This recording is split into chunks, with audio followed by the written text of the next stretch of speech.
Primeiramente, eu gostaria de lembrar que hoje, para nós espíritas, é um dia muito festivo. Nós sabemos que agora nós temos como data comemorativa também, né, o Dia do Espiritismo, né? Cristiane colocou muito bem hoje lá também.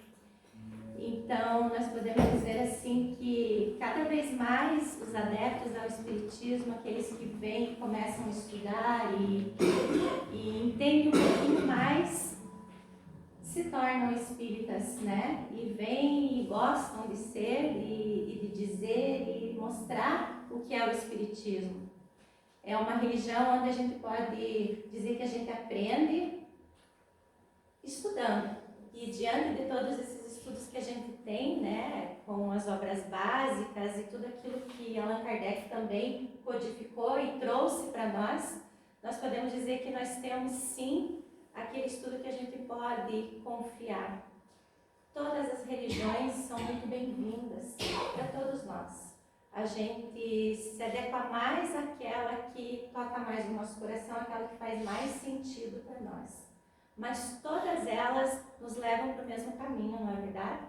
E nós temos que ter isso bem claro, porque em respeito a todas as outras crenças, a gente precisa dizer que hoje, graças a Deus, eu tenho conhecimento da doutrina espírita, mas em outras oportunidades, outras pessoas não tiveram esse mesmo caminho a seguir, né?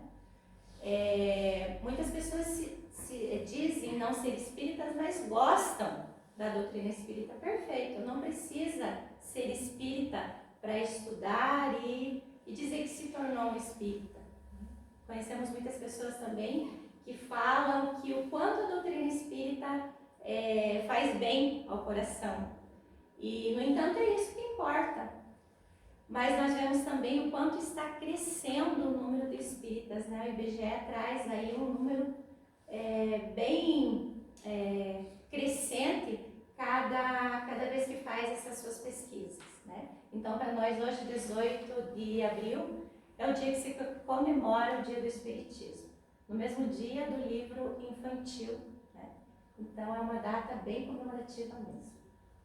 Então, para que a gente possa dar início à nossa reunião, que possamos agora acalmar os nossos corações, a nossa mente, abrindo esse nosso interior, nosso íntimo, a espiritualidade maior, e pedindo essa proteção divina para a noite de hoje, para que ilumine esse nosso coração, acalmando, deixando lá para fora tudo aquilo que nos perturbou durante o dia, das coisas materiais, e que possamos nesse momento estar aqui para alimentar o nosso espírito. Que possamos nesse momento então agradecer ao nosso Mestre Jesus, aos nossos amigos espirituais, agradecer ao dia de hoje e a oportunidade de estar aqui nesse momento, alimentando a energia de que precisamos para estar bem hoje, amanhã, e continuarmos com os nossos pensamentos elevados, para assim continuarmos com essa sintonia. E assim, Senhor Deus, nós agradecemos por esse momento. Pedimos também inspiração para a palestra da noite, que ela seja proveitosa para todos nós que vamos estar aqui aprendendo e que possamos levar para o nosso dia a dia. Obrigada, Senhor, e em teu nome damos por aberta a reunião da noite de hoje. Então, hoje nós temos o prazer de receber a Lila, carinhosamente Lila, ela vem de Papanduva, do Centro Espírita Discípulos de Jesus. Sinta-se à vontade, que Jesus a ilumine.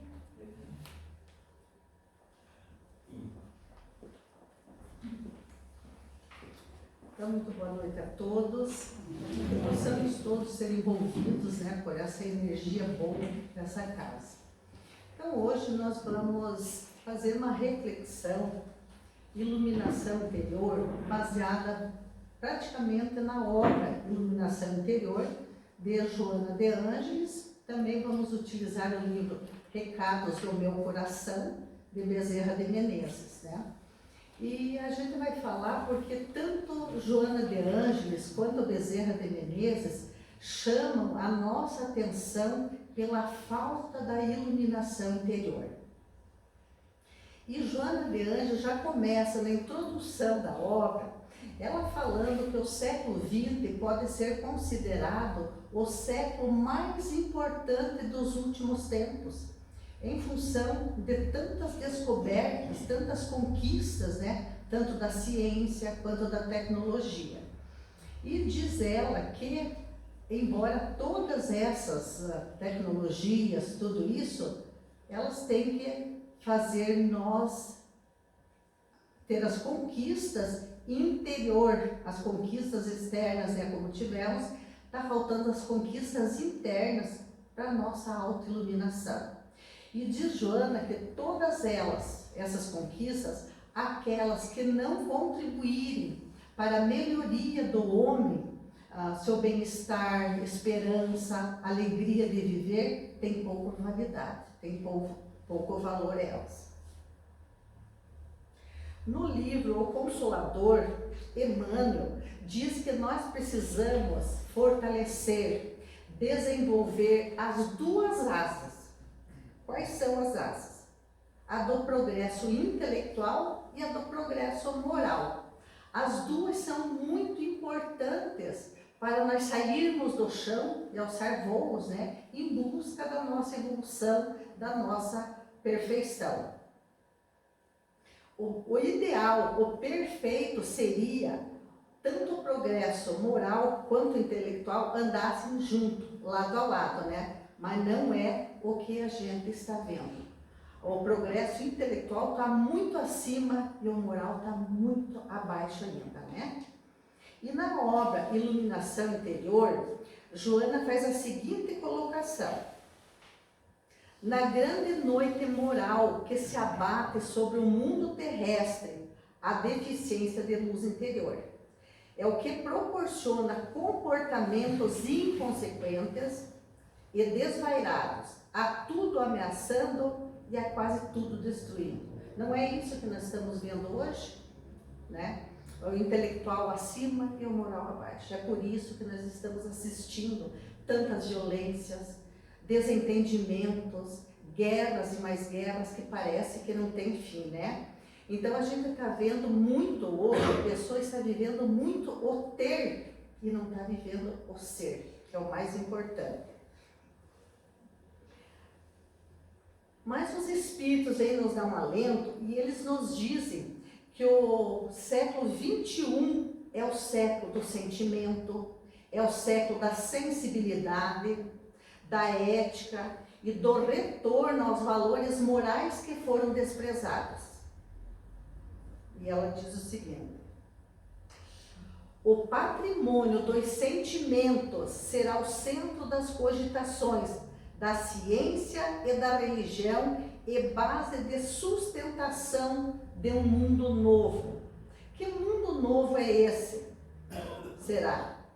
Jesus, há mais de 2000 anos, já falava nas bem-aventuranças, quando ele diz: bem-aventurados, quer dizer muito feliz, né? Os mansos e pacíficos, porque herdarão a terra. Que terra é essa que Jesus se referia? A esse mundo novo. A terra regenerada. O que é regenerar? É renovar, né? Então, é impossível nós vivermos um mundo renovado sem almas renovadas, né?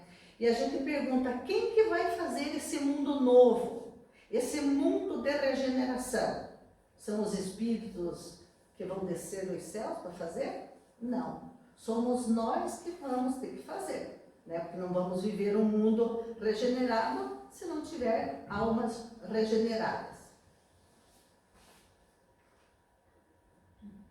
E nessa obra, no Recados do Meu Coração, que é um livro muito importante, eu gosto muito dele, Bezerra também nos alerta quanto à falta da iluminação. E ele nos diz: quantas vezes observamos que os nossos filhos estão com a luz interior apagada por conta do desânimo e da descrença. Então, se nós entendermos a doutrina espírita, as tantas mensagens que nós estamos recebendo, nós não temos motivos, né, para desânimo e muito menos para descrença. Vejamos a mensagem que está no Evangelho, no prefácio do Evangelho. Acho que o Gabriel sabe de cor, né? Onde diz que são chegados os tempos em que todas as coisas hão de ser restabelecidas no seu verdadeiro sentido, para dissipar as trevas, por fim as trevas, confundir os orgulhosos, iluminar essas consciências, e glorificar os justos, honrar, dar valor aos justos. E Bezerra continua dizendo: mantenhamos viva a chama da esperança, a qual guiará os nossos passos durante a noite escura e tempestuosa das expiações dolorosas. Essa noite escura é o que nós estamos vivendo hoje, o que nós estamos vendo, com tantos desequilíbrios, tantas guerras, né? E ele continua dizendo: creiamos que não tardará o amanhecer de um novo dia, em que tudo se acalmará nas bênçãos de Jesus e de Nossa Senhora. Mas quando? Jesus, há 2000 anos, falava que a terra, receber a terra regenerada, os mansos e passivos. Há 2000 anos. Há 160 anos, o Evangelho, os Espíritos vêm dizer para nós que são chegados os tempos que vão as coisas. Bezerra de Menezes, agora, na 26ª Conferência Espírita em Curitiba, também falou que não é para temer, que está chegando o momento. Mas a gente pensa, algum pode pensar: nossa, mas tanto tempo estão falando, mas quando vai acontecer isso? Só que nós não podemos pensar como homens encarnados. Nós temos que pensar como espíritos imortais que nós somos. E pensando como espíritos imortais, o que é 160 anos? O que é 2000 anos? Para nós que nunca mais vamos ter fim.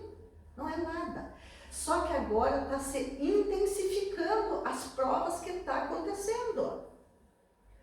Tantas mensagens estão vindo para nós, que está chegando, está quase se materializando à nossa frente, que está acontecendo.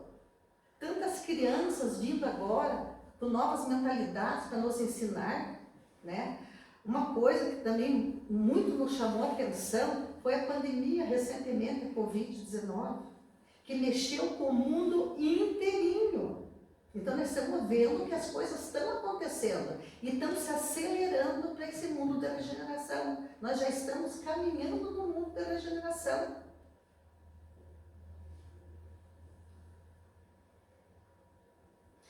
Mas quando, então, nós não vamos ter vamos ter esperança, né, como o Bezerra nos diz, e nós não vamos desanimar, como eu falei, nós temos que crer. Por quê?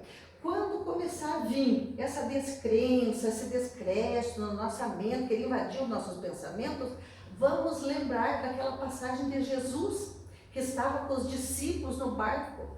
Os discípulos estavam, como nós hoje, assustados, com medo da tempestade, e chamaram por Jesus. E o que Jesus disse para eles? O que temeis, homens de pouca fé? Então é mesmo que Jesus está falando para nós hoje. Como naquela época, ele está dizendo, ele disse aos discípulos: que temeis, homens de pouca fé? Eu estou aqui. Né? Então hoje também, nós não sabemos que é Jesus que está no comando desse barco, que está navegando, porque Jesus não prometeu um mar calmo. Ele não prometeu, só que ele disse que estaria conosco. Então nós vamos temer o quê? Do que está acontecendo, né?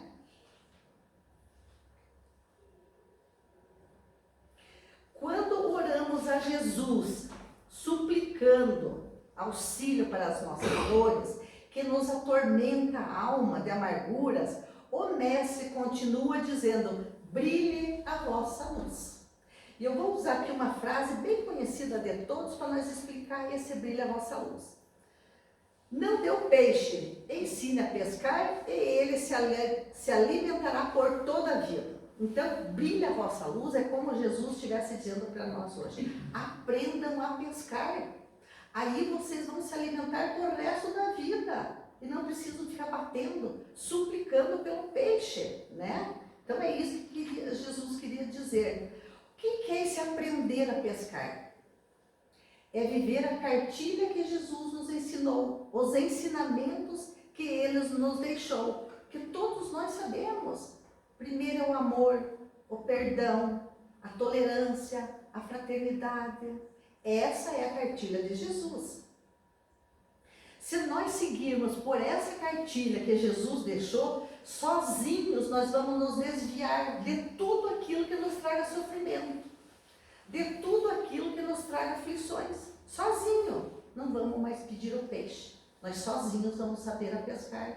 E assim nós vamos dar trégua para a espiritualidade, né? Toda a vida a gente está pedindo, orando, pedindo para o Dr. Bezerra, tanto é que ele fez esse livro, dando os recados de tantos pedidos que nós fazemos, né? Mas nós busquemos sim o alívio pela oração. Porque a oração é que nos vai trazer o alívio que Jesus prometeu a todos nós. É na oração que nós vamos angariar força, a coragem, né? E a nossa conexão com o mais alto, a oração. Nunca pode faltar a oração. E Bezerra continua dizendo, a criatura humana já tem mais de 2000 anos de evangelho.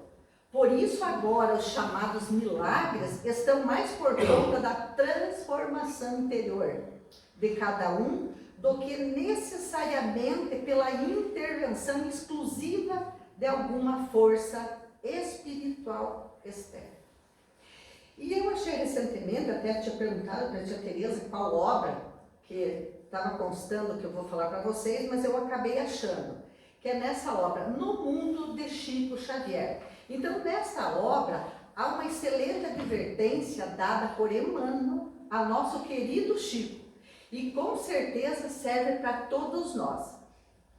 Então, conta que no ano de 1931, quando Emmanuel veio para Chico falar da sua tarefa, que era de escrever, né, explicando tudo, dando roteiro para ele, o Chico tinha um problema muito sério no olho esquerdo, ele não enxergava direito, parece que era catarata que ele tinha. E então o Chico disse para ele, mas eu vou ler bastante, eu vou escrever bastante, e eu tenho esse problema no olho, e pediu uma intervenção espiritual. E Emmanuel disse assim, mas Chico, você já está sob o amparo dos médicos da Terra, com a inspiração dos bons espíritos, e Jesus está te auxiliando. Daí Chico disse, então acreditou que ele seria curado definitivamente do olho. E disse para Emmanuel que falei que ia ser curado. Emmanuel disse, pega o Evangelho, capítulo 6, item 1, que está escrito isso aqui, e o Chico lendo. Vinde a mim todos vós que andais em sofrimento e vos achais sobrecarregados, que eu vos aliviarei. Irmãos, para aí. Você compreendeu bem? Jesus disse, eu aliviarei. Jesus não prometeu a cura. Isso para Chico Xavier, que nós sabemos que era o espírito da envergadura que era, né?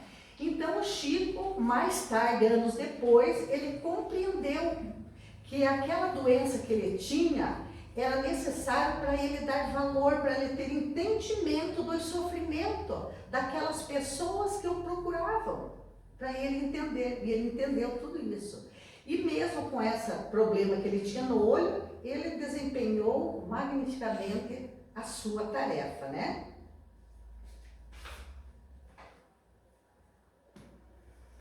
E daí a Emmanuel diz, a lei de Deus não prevê milagres ou curas definitivas.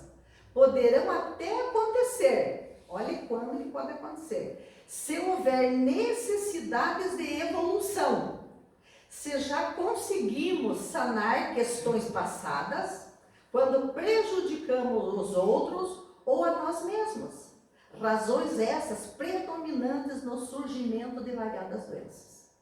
Então, Jesus não prometeu a cura, o alívio. Nós podemos ser curados sim de uma doença, como Emmanuel diz ali, mas se nós já sanamos todos os nossos erros, aí nós temos o merecimento. Porque muitas vezes nós vemos a doença como algo ruim, amanhã ou depois nós vamos entender que aquilo foi a maior bênção que nós tivemos na nossa vida, né? E Manuel Filomeno de Miranda, ele vem e resume tudo isso que eu falei para vocês no livro Amanhecer de uma Nova Era. E ele nos diz o seguinte: o ser humano exausto bate às portas dos céus, suplicando apoio, e Deus lhe concede as bênçãos do trabalho e da iluminação, a fim de libertar-se das aflições que se tem permitido.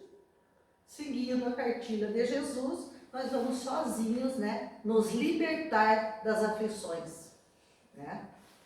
E muitos de nós ainda não entendemos isso. E apelamos para mitologias, achando que isso pode acontecer um milagre. Vocês já ouviram as pessoas dizer assim: eu não tenho sorte para nada, tudo de errado acontece comigo. Os espíritas dizem: parece uma obsessão. Os outros dizem: parece um encosto, que dá tudo errado comigo. E eles apelam para esses amuletos. Muitos colocam a ferradura atrás da porta, muitos de nós colocam em pulseira, no pescoço, achando que vai acontecer um milagre. Os vasos, os sais, né? A gente pergunta: será que isso resolve se eu não tiver atitude de mudar? Será que esses amuletos vão resolver? E eu procurei Raul Teixeira, que eu gosto muito, porque o Raul Teixeira ele fala por direito, ele não passa a mão na cabeça, ele diz o que é. E eu procurei uma palestra dele que ele só fala sobre essas mitologias. E ele nos diz o seguinte: não se pode misturar essas mitologias com as realidades da alma. Procedimentos externos não resolvem questões íntimas da alma. Não adianta as coisas externas se o mundo interior está desprotegido, né? Raul diz o seguinte: banho de sal, de ervas, resolve? Resolve. Para maciar nossa pele, até para relaxar nosso corpo. Serve sim. Ele fala das plantas, ali as 7 ervas que muita gente plantam na porta da loja, né? Na porta de casa, para não ter olho gordo, para trazer um milagre, né? E Raul Teixeira diz que resolve, para espantar moscas, né? Então isso aí nós temos que aprender, né? E ele diz: primeiramente nós precisamos observar como está a nossa vivência moral. Como está o nosso relacionamento com as pessoas? Como está o nosso relacionamento com o mundo? Com as leis divinas? É isso que nós precisamos nos ater. Bezerra diz: estamos sendo chamados, filhos queridos, a testemunhar as verdades que já sabemos. E nós sabemos quantas verdades. E parece que nós não sabemos, né? Nós já conhecemos, nós já nos reconhecemos como espíritos imortais. Nós já sabemos da lei de causa e efeito, né? A teoria nós já temos, nós já sabemos. E agora está chegando a prova final.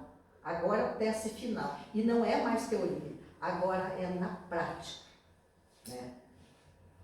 Como o Bezerra diz, já não basta mais o simples querer, o mero desejar. Agora nós temos que testemunhar com nossas atitudes, porque as atitudes é que vão falar, né?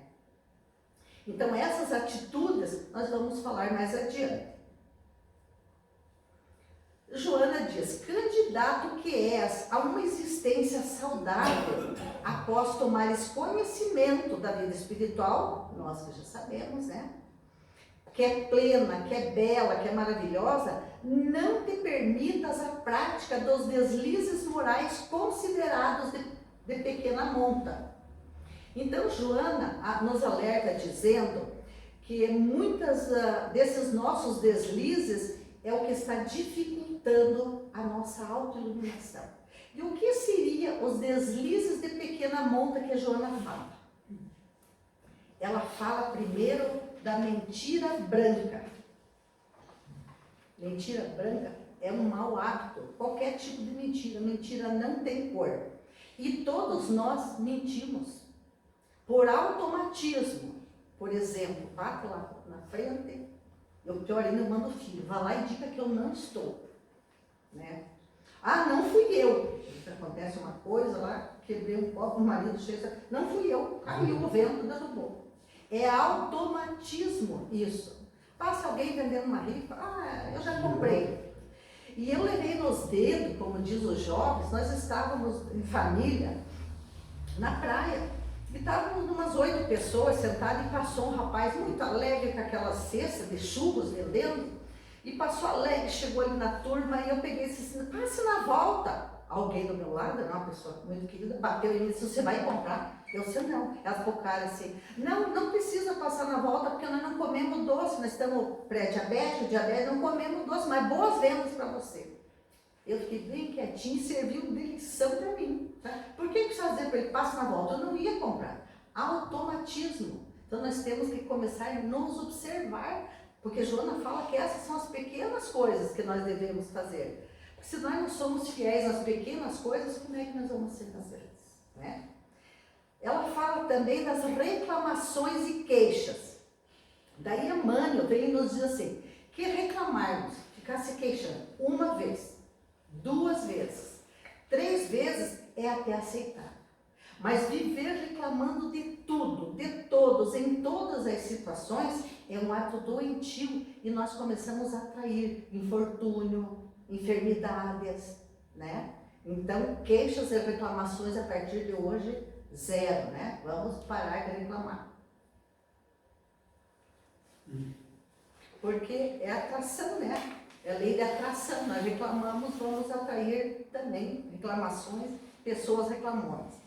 Aí ela fala de subornos e diz o seguinte, não te permitas subornar por valores materiais, nem morais, nem sociais, nem afetivos. Também não subornes a ninguém. Então, o suborno material é fácil. Vou citar um exemplo que todos nós conhecemos do guarda. Vou para a máfia sem carteira, farol apagado, o guarda me paga. Eu pego, vou dar 100 anos para ele, não sei se dão 100 anos, 200, hoje 50, uma gorjeta para o guarda deixar passar. Então, a partir de hoje, ninguém mais vai fazer isso. Porque uma multa, eu não sei se é, mas para mim que é 1940 a multa. Mas hoje em dia é preferível nós pagar 1940 de multa por eu estar errado do que amanhã a minha consciência cobrar. Que aí dói mais, é bem mais pesado do que pesar no bolso, né?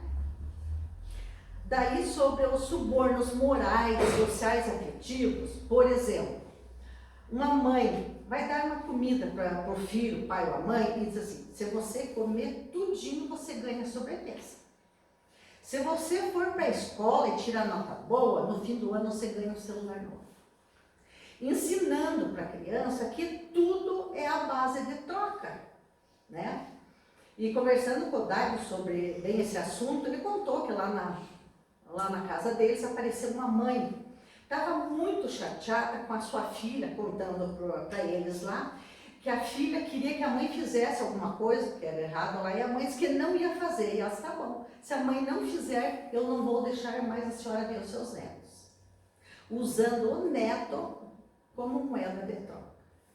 Então nós temos que acabar com essa mania de fazer troca com os filhos, com os netos, com quem quer que seja.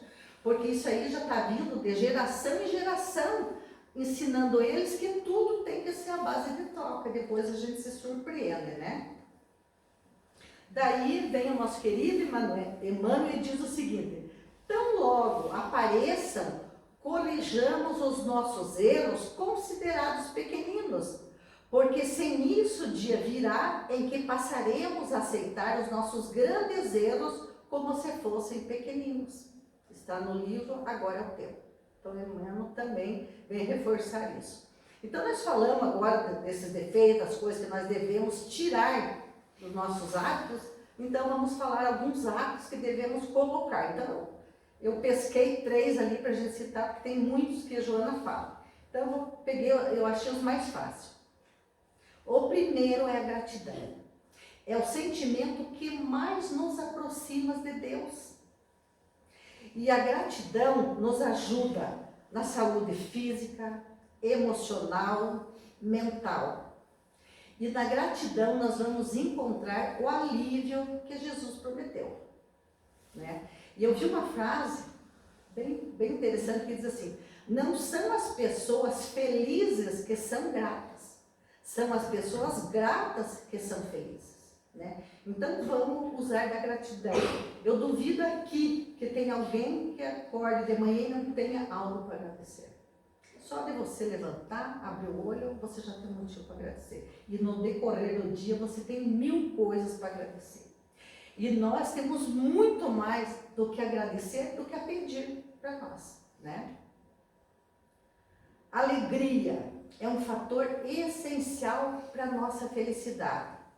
Não é porque nós vivemos no mundo de provas e expiações que nós devemos cortar a nossa relação com a alegria, né? Porque no mundo, todos nós que estamos passando pelo mundo, todos nós temos enfrentamentos, temos dificuldades, né? Dores, ansiedades. Então, por causa disso, agora eu vou ser triste, não vou ter alegria na minha vida, né? A alegria ajuda a nos manter mais saudável. Onde há alegria, o sofrimento não se detém. Tem aquela musiquinha, né? Quem canta, seus males espanta, né? Então tá ali. Onde há alegria, o sofrimento não cria raízes, né? E alegria, a pessoa que é alegre, ela é gentil. E ela atrai. O que ela atrai para si uma pessoa que é alegre? Ela se torna mais jovial. O que ela atrai para ela? Simpatia das pessoas. Atrai companhias boas. Porque quem que gosta de viver com uma pessoa, aquela que vive de mal com a vida, reclamando de tudo? É uma má companhia, né? Ninguém suporta muito tempo. Então vamos ser alegres, mesmo nas horas de dificuldade, vamos procurar ter alegria. E a alegria, a Joana diz que pode ser treinada. Pode ser treinada sim. Começando nos pequenos acontecimentos do dia a dia. Então, o primeiro passo, nós temos que tirar, desvestir a armadura do melindre, da animosidade, das reclamações, né? E assim nós vamos adquirindo o hábito de ver o lado bom das coisas, das pessoas, ver o lado positivo, porque todos nós temos o lado sombra e o lado luz, né? Então vamos procurar olhar o lado luz das pessoas. Se nós olhar o lado sombra, nós vamos estar mais preocupados com a autoiluminação do outro. E Joana diz que está mais do que na hora de nós promovermos a nossa autoiluminação e não a do outro, né? Então vamos nos preocupar conosco. Por exemplo, se uma pessoa passa, uma pessoa conhecida e não te cumprimenta, não fique triste. Pense o seguinte: ela não me viu, ou deve estar com algum problema muito sério, e segue a tua vida com alegria, feliz. Se alguém falar mal de você, sem a sua presença, geralmente é assim, né? Na frente não fala. Não perca seu precioso tempo em revidas ou sofrimento. Cultive, tanto lhe seja possível, o ato salutar da alegria, por não ser você o mal-querente. E Bezerra diz que quando o cristão decide viver a cartilha de Jesus, ele não tem tempo para revidar, não tem tempo para criticar, para levantar polêmicas inúteis, que nada favorece a nossa autoiluminação. E o Chico também diz para nós o seguinte: quando alguém te ofender ou ser injusto com você, não dê o troco, apenas agradeça, porque pior do que ser ofendido é ser ofensor, né? É bem verdade. Então o nosso testemunho, qual é? É sermos verdadeiros. não reclamar, não ser maledicente, não dar o troco, perdoando, não revidar. Esses que são os testemunhos que nós já sabemos e que Bezerra diz que agora é com essas atitudes que nós vamos carimbar o passaporte para esse mundo novo, para a terra regenerada. Esse é o caminho, não tem outro, né? O amor, vamos ver a importância de nos amar. Jesus considerou e recomendou como mandamento maior amar a Deus acima de todas as coisas e ao próximo como a si mesmo. Primeiro, amar a mim, não no sentido de me achar melhor que o outro, mas se eu me amo, o que eu vou fazer? Boas escolhas, eu vou evitar todo e qualquer tipo de vício, abusos, né? Porque o que é amar? Amar é cuidar, é respeitar. Então, se eu me amo, eu me respeito, me cuido, vou evitar todo e qualquer tipo de vícios. Amar o próximo é cuidar do próximo, respeitar o próximo. E tem várias maneiras de amar o próximo, mesmo que eu não conheça. E eu estava fazendo almoço, escutando o rádio, e tem um momento de entrevistas ali, foi uma vereadora com uma mulher que era responsável pelos catadores de lixo ali de Papanduva. E a mulher dizendo as dificuldades que os catadores de lixo têm, quanto o desrespeito que as pessoas têm no separar o lixo. Eles separam o lixo, não estão fazendo isso, o lixo reciclado. Mas ela diz que vai, às vezes, lata suja, plásticos de carne que se compra e fica ali, chega fedendo, as moscas chegando. Quantos delas já se cortaram com vidro? Então ela diz, e o que eu estou fazendo agora, eu não jogo fora as caixinhas de leite, que são muito úteis, né? Quebrou um vidro, um copo, coloca na caixinha de leite, passa uma fita, escreve vidro. Você está amando o próximo. Jesus recomendou amar o próximo. Nós estamos cuidando do próximo. Vamos fazer uma caminhada, vendo uma casca de banana, um vidro quebrado, se abaixa e coloca no lado. Você está cuidando do teu próximo. Você nem conhece, né? De repente, não roubar a vaga do idoso, do cadeirante. Se você fazer isso, você não está cuidando do teu próximo, né? Então, nós temos que nos antenar, furando fila. Isso são todas as outras coisas mais banais, né? Então, nós devemos nos amar e amar os nossos semelhantes como filhos de Deus que somos. E Deus, como é que Deus nos vê? Ele nos vê como um diamante, uma pedra preciosa que falta ser burilada, né? Então, para encerrar, eu vou contar uma história, porque existem histórias que fazem nos refletir muito sobre a nossa vida, né? E a do Buda de Ouro é uma delas. Então, nós vamos finalizar contando. Então, na Tailândia, havia um mosteiro. E saiu um projeto que iria passar uma rua, onde era o mosteiro. Então, eles precisaram sair dali, mudar para outro endereço. E estavam tirando as coisas dali, quando um guindaste de pequeno porte pegou o Buda de argila, que estava ali, de 3 metros de altura, e começou a levantar aquele Buda. De repente, começou a dar uma rachadura. O monge, pare, pelo amor de Deus. Pare com isso, que amanhã nós pegamos um guindaste de maior porte e tiramos ela daqui. Deixando para amanhã, porque já estava anoitecendo e estava começando a chover. Então eles foram dormir, mas chegando de madrugada o monge viu que estava aumentando a chuva. Então ele ficou preocupado, pegou uma lanterna, foi lá no Buda de Ouro para ver se tirou a lona, né, eles tinham coberto. Começou a olhar no Buda e naquela rachadura que tinha dado, quando passou a lanterna, ele viu que algo brilhou ali dentro. E ele ficou curioso, voltou lá, pegou um cinzel, né, um martelo e começou a tirar lasca daquela argila. Horas depois, ele estava diante de um Buda de ouro, 3 metros de altura, o maior Buda de ouro maciço do mundo. Tá, mas a gente pergunta, qual é a finalidade do Buda estar coberto com aquela argila? Então, os estudiosos lá, os cientistas, os estudiosos, foram para a história e chegaram à seguinte conclusão, que isso há muitos e muitos anos atrás, quando eles foram lá mudar o Buda, lá, o mosteiro, era 1950. Então eles descobriram que há centenas e centenas de anos atrás, o exército birmanês ia invadir a Tailândia. E os monges ficaram preocupados com a estátua, para não ser alvo de cobiça do exército birmanês. Então eles resolveram camuflar aquela estátua que era sagrada para eles, né?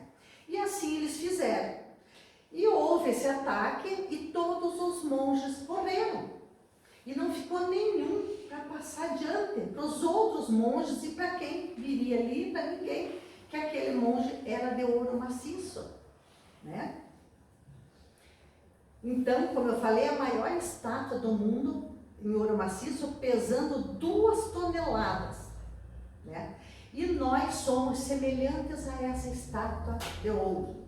Nós temos uma grossa camada de argila, que é o nosso corpo físico. Mas esse corpo fica, e o que temos dentro de nós é a nossa essência, é ouro puro, né? E que vale muito e muito mais, milhões de dólares do que o Buda de ouro. Porque eu creio, ou tenho certeza, que todos nós acreditamos e confiamos nesse cara aqui. E ele que nos disse, brilhe a vossa luz, vós sois deuses. Né? Se nós acreditamos e confiamos nele, vós sois Deus, nós podemos fazer, como Jesus mesmo afirmou, tudo o que eu faço e muito mais. Né? Brilha a vossa luz, vós sois deuses. Então quer dizer que nós somos realmente muito mais valiosos que uma estátua de ouro, né? De 2 toneladas, avaliada em milhões de dólares. Então o que nós devemos fazer? Cuidar, zelar pelo nosso brilho, fazendo o máximo brilhar a luz que Jesus nos ensinou. Eu agradeço a atenção de todos, espero ter contribuído um pouquinho para a gente se iluminar um pouquinho mais.